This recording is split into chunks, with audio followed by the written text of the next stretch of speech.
인류가 하늘을 올려다보며 느꼈던 가장 깊은 공포 중 하나는 바로 태양이 사라지는 순간이었습니다. 대낮에 갑자기 어둠이 찾아오고 별들이 나타나며 온 세상이 고요해지는 그 순간 말이죠. 현대의 우리는 이를 아름다운 천체 현상으로 여기지만 과거 사람들에게는 그야말로 세상의 종말을 알리는 신호였습니다. 오늘은 바로 이 일식이 인류 역사 속에서 어떤 공포와 경외의 대상이었는지, 그리고 각 문명이 어떻게 이 현상을 해석하고 대응해왔는지 자세히 살펴보겠습니다. 달이 태양을 완전히 가리는 개기일식은 몇 분간만 지속되지만 그 짧은 시간 동안 평소에는 볼 수 없던 태양의 코어나를 관찰할 수 있게 됩니다. 2024년 4월 8일에는 미국 본토를 가로지르는 개기일식이 발생했는데 텍사스에서 메인주까지 이어지는 경로상의 사람들이 이 놀라운 광경을 목격할 수 있었죠. 하지만 역사를 돌이켜보면 대부분의 문명에서 이런 현상은 기쁨이 아닌 두려움의 대상이었습니다. 고대 문명들에게 일식은 신들의 분노나 악마의 침입을 의미하는 불길한 징조로 여겨졌던 것입니다. 고대 산스크리트 문헌인 리그베다에서는 일식을 가장 초기에 기록한 문헌 중 하나를 찾을 수 있습니다.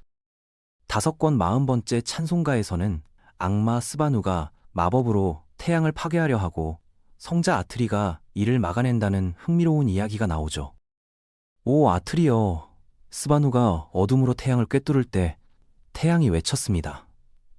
그가 질투와 공포에 속아 나를 삼키지 않도록 해주소서라는 구절이 바로 그것입니다. 이 기록에서 아트리는 결국 스바누의 사악한 주문을 깨뜨리고 소중한 태양을 구해내는 영웅적인 모습으로 묘사됩니다. 후기 힌두교 신화에서는 라후라는 존재가 더욱 구체적이고 생생한 형태로 등장하게 됩니다. 라후는 때로는 스바누와 동일시되기도 하고 때로는 완전히 다른 악마로 여겨지기도 했죠. 비슈누 프라나에서는 라후를 독수리처럼 검은 8마리 말이 끄는 전차를 타고 하늘을 여행하며 태양과 달을 삼키는 무서운 존재로 묘사합니다. 라구가 이런 복수심을 갖게 된 배경에는 정말 흥미롭고 복잡한 신화적 이야기가 숨어 있습니다. 신들이 불로불사의 음료 아무리타를 나누어 마시고 있을 때 라후가 교묘하게 변장해서 몰래 그 귀중한 음료를 훔쳐 마셨다는 거죠. 태양과 달의 신인 수리야와 소마가 이 사실을 비슈누의 여성 화신 모히니에게 급히 알렸습니다. 분노한 모히니가 라후의 목을 베어버렸지만 라후는 이미 아무리타를 한 모금 마신 상태였기 때문에 불멸의 존재가 되어버렸습니다. 결국 라후의 머리는 하늘에 영원히 머물면서 자신을 고발한 태양과 달에게 복수하기 위해 주기적으로 그들을 삼켜버리게 되었다는 겁니다. 힌두 점성술에서는 라후와 그의 몸통인 케투를 9개 행성 중 2개로 간주하는데 이들을 신비로운 그림자 행성이라고 부릅니다. 라후의 강력한 영향력은 인도 주변 지역으로 널리 퍼져나가면서 다양한 형태로 변화했습니다. 인도네시아와 폴리네시아에서는 칼라 라오라는 이름으로 변형되었고 역시 태양과 달을 먹어치우는 악마로 여겨졌죠. 불교 경전에서도 비슷한 이야기를 찾을 수 있는데 수리야경에서는 라후에게 붙잡힌 태양이 부처에게 간절히 도움을 요청하는 장면이 나옵니다. 세상에 대한 자비심이 있으시니 도움을 주소서, 위대한 분에게 귀의하오니 라후가 태양을 놓아주도록 하소서라고 간절히 간청하죠. 중국에서는 또 다른 형태의 독특하고 흥미로운 일식설화가 발달했습니다. 한나라 시대부터 일식을 천상의 거대한 개가 태양을 먹어치우는 것으로 해석했죠. 다른 전설에서는 무시무시한 용이 태양을 통째로 집어삼킨다고 여겨지기도 했습니다. 하지만 일식에 대한 가장 드라마틱하고 극적인 해석은 아마도 아즈텍과 마야 같은 메소아메리카 문명에서 나왔을 겁니다. 이들에게 일식은 단순히 태양이 가려지는 것이 아니라 말 그대로 태양이 완전히 소멸되는 무서운 과정이었습니다. 고대 마야어로 일식을 뜻하는 말은 태양이 한 입에 먹히는 것으로 번역될 수 있습니다. 아즈텍 언어 나우아틀에서 일식을 의미하는 토나티쿠알로는 먹을 수 있다는 뜻의 단어에서 파생되었습니다. 아즈텍 예술 작품들을 보면 제규어가 태양을 먹어치우거나 달이 태양을 집어삼키는 무서운 모습이 자주 묘사되어 있죠. 스페인 정복 이전에 만들어진 코덱스 보르지아의 40페이지는 이런 믿음을 극명하게 보여주는 놀라운 작품입니다. 이 그림에서는 태양신이 9명의 다른 신들로부터 동시에 잔혹한 공격을 받는 모습이 생생하게 그려져 있습니다. 중앙에 서 있는 케찰코아틀 신이 태양신의 가슴 한복판에 날카로운 칼을 꽂고 있고, 주변의 다른 신들도 각각 예리한 무기로 태양 원반에 깊은 상처를 내고 있죠. 학자들은 이 작품이 1496년 중부 멕시코에서 실제로 관측된 개기일식을 묘사한 것으로 추정한다고 합니다. 당시 일식 때 금성도 함께 보였을 텐데 케찰코아틀이 바로 금성의 신이기 때문이죠. 16세기 프란치스코회 수도사 베르나르디노 대 사하군의 상세한 기록에 따르면 일식이 일어날 때마다 사람들은 극도의 공포에 떨었다고 합니다. 일식이 완전해지면 영원히 어둠이 지속될 것이고 어둠의 악마들이 내려와 사람들을 잡아먹을 것이라며 온 마을이 패닉 상태에 빠졌습니다. 사람들은 사방에서 불안해하며 소리를 질러댔고 여기에 어둠의 악마들이 있다며 절망적으로 외쳤죠. 17세기 토착 작가 치말파인의 연대기에서도 일식 중에 목격한 초자연적 현상들이 자세히 기술되어 있습니다. 모든 별들이 나타났고 유령들과 징조들, 그리고 바람이 가져온 온갖 악마들, 숲에서 내려오는 나쁜 기운들을 목격했다고 기록하고 있습니다.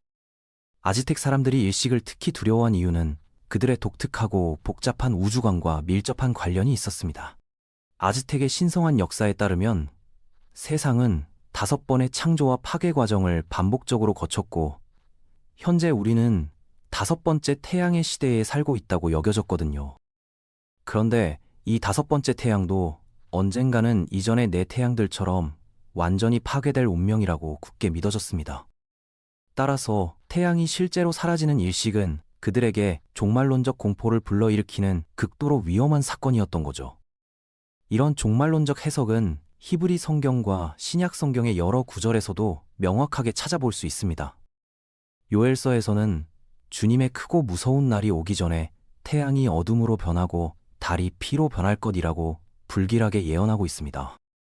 요한 계시록에서도 큰 지진이 있었고 태양이 검은 자로우처럼 변하며 달이 피처럼 되었다고 종말의 징조를 생생히 기술하고 있습니다.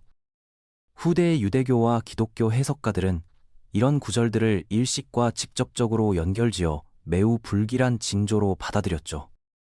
탈무드에서는 태양이 일식일 때 이는 전 세계의 나쁜 징조라고 명확하게 가르치고 있습니다. 더 나아가 일식이 동쪽에서 보이면 동쪽 사람들이 걱정해야 하고 서쪽에서 보이면 서쪽 사람들이 걱정해야 하지만 하늘 한가운데서 보이면 전 세계가 걱정해야 한다고 구체적으로 명시하고 있습니다. 이런 광범위하고 뿌리 깊은 부정적 인식 때문에 전 세계 여러 사회에서는 일식에 대처하기 위한 다양하고 복잡한 의식들을 정교하게 발달시켰습니다. 고대 아시리아 제국에서는 일식이 통치자의 운명을 직접적으로 예고하는 중요한 정치적 징조로 해석되었습니다. 기원전 669년 5월 27일 에사르하돈 왕 치세의 동쪽 지평선에서 부분 일식이 관측되었을 때의 일화는 특히 흥미롭습니다. 한 서기관이 왕에게 긴급한 편지를 써서 시반월 29일에 일식이 있으면 사방의 신들이 극도의 혼란에 빠질 것이라고 경고했습니다. 더욱 충격적인 것은 이는 왕에 대한 반역의 명확한 신호이며 5년 안에 왕위가 반드시 바뀔 것이라는 구체적인 예언까지 포함되어 있었다는 점입니다. 극도의 공포에 질린 에사르하돈은 이른바 대체왕 의식이라는 극단적이고 잔혹한 방법을 주저없이 선택했습니다. 보통 죄수나 적 또는 거리의 무작위 사람을 강제로 찾아 왕좌에 앉히고 왕관을 씌운 뒤 진짜 왕인 척하게 만든 겁니다. 일식의 불운과 재앙이 진짜 왕이 아닌 이 불쌍한 대체자에게 모두 쏠리기를 간절히 바라면서 말이죠. 한편 에사르하돈 자신은 평범한 농부 행세를 하며 은밀히 숨어서 여러 정화의식과 액마기 의식을 철저히 치렀습니다. 몇 주 후에는 대체왕을 냉혹하게 처형하고 우주의 재앙을 성공적으로 피했다고 안도하며 여겼던 거죠. 이런 극단적인 방식을 고대 그리스어에서 유래한 아포트로파이 의식이라고 부르는데 이는 불행이나 질병, 죽음을 막거나 다른 방향으로 돌리는 것을 목표로 하는 의식을 의미합니다. 아즈텍 사람들도 이와 비슷하지만 독특한 형태의 집단적 대응을 보였는데 사하군의 상세한 기록에 따르면 사람들이 복잡한 주문을 외우고 집단으로 소리를 지르며 신전에서 엄숙한 의식과 제사를 지냈다고 합니다. 고대 중국 문헌에서도 사람들이 하늘을 향해 화살을 쏘거나 큰 북을 치고 신비로운 주문을 외치는 생생한 모습이 자세히 묘사되어 있죠. 흥미롭게도 고대 문명들이 일식을 나쁜 징조로 여겼다고 해서 그 천문학적 원리를 전혀 이해하지 못했던 것은 결코 아닙니다. 고대 인도, 마야, 바빌로니아 같은 고도로 발달한 문명의 뛰어난 수학자이자 천문학자들은 일식이 언제 발생할지 놀라울 정도로 정확히 계산할 수 있었습니다. 이들은 일식을 종교적 현상인 동시에 예측 가능한 천문학적 현상으로 이중적으로 인식하고 있었던 것입니다. 5세기 인도의 저명한 천문학자는 일식과 월식에 관한 길고 상세한 논문을 저술하면서 동시대 사람들을 논리적으로 설득하려 노력했습니다. 그는 라후에 대한 전설적 설명이 과학적으로나 논리적으로 맞지 않다고 용감하게 주장하면서 월식은 달이 지구의 그림자 속으로 들어가는 현상이고 일식은 달이 태양을 가리는 현상이라고 정확히 설명했습니다. 현대의 우리가 범하기 쉬운 중대한 오류는 천문학적 지식과 종교적 믿음 사이에 근본적이고 해결할 수 없는 갈등이 있다고 성급하게 가정하는 것입니다. 하지만 고대 사회에서는 우주의 복잡한 메커니즘을 정확히 이해하는 것과 일식에 대한 종교적 의미를 부여하고 의식적 대응을 정교하게 준비하는 것이 전혀 모순되지 않았습니다. 이는 종교적 신념과 과학적 지식이 어떻게 상호작용하고 공존하는지를 보여주는 매우 흥미롭고 매력적인 역사적 사례라고 할 수 있죠. 천체의 움직임을 수학적으로 정확히 예측할 수 있다고 해서 그 현상이 갖는 영적이거나 초자연적 의미를 부정하거나 무시하는 것은 결코 아니었거든요. 실제로 많은 고대 천문학자들은 정확한 계산을 통해 일식을 예측함으로써 오히려 그들의 종교적 권위와 사회적 지위를 더욱 확고히 할 수 있었습니다. 일식은 인류 역사를 통틀어 가장 극적이고 신비로우며 경외감을 불러일으키는 자연 현상 중 하나였습니다. 과학과 기술이 고도로 발달한 현재에도 개기일식을 직접 목격하는 사람들은 여전히 말로 표현하기 어려운 경외감과 깊은 감동을 느끼곤 합니다. 하물며 그 복잡한 천체 역학적 원리를 제대로 알지 못했던 과거 사람들에게는 얼마나 충격적이고 압도적인 경험이었을까요?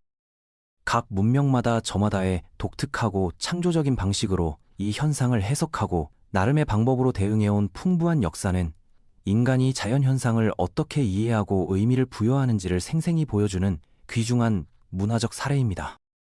현대인들도 일식을 경험할 때 느끼는 경외감과 신비감은 결국 우리 조상들이 느꼈던 그 원초적 감정과 크게 다르지 않을 것입니다.